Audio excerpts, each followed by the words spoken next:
À Téhéran, il ne reste que des décombres de cette université touchée par des frappes vendredi. Selon les autorités, plus de 60 étudiants y sont morts. Depuis le début de la guerre, des hôpitaux, des écoles, des ponts, des infrastructures pétrolières ont été frappés. Et le président américain menace d'aller encore plus loin. C'est inquiétant parce que, évidemment, ça peut mener à de telles attaques, mais aussi parce que le droit de la guerre, donc le droit humanitaire, doit venir des plus hauts placés.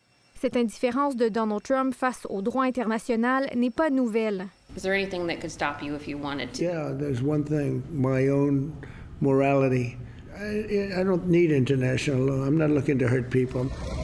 Pour cette experte, les attaques invoquées par l'administration américaine ces derniers jours constituent des crimes de guerre. Mais la règle est simple.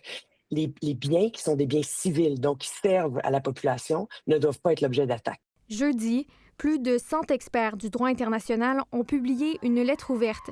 L'attaque des États-Unis et d'Israël contre l'Iran le 28 février était une violation flagrante de la Charte des Nations unies, selon eux. C'est à l'étude, on est préoccupé, on pense qu'il peut s'agir de crimes de guerre. Encore faut-il bâtir le dossier, le démontrer.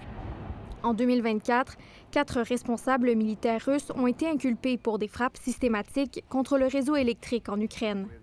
Mais ni les États-Unis, ni l'Iran ou Israël ne sont membres de la Cour pénale internationale, ce qui les rend pour le moment hors de portée. Des poursuites contre Donald Trump à court terme, c'est implausible, c'est presque impensable. À plus long terme, parfois, la justice peut se rendre même à des gens très puissants comme ça. D'ici là, ces expertes insistent sur l'importance de dénoncer la situation. Et Amnesty demande donc à tous les États, comme le Canada, de jouer leur rôle et de demander, d'exercer les pressions qu'il faut.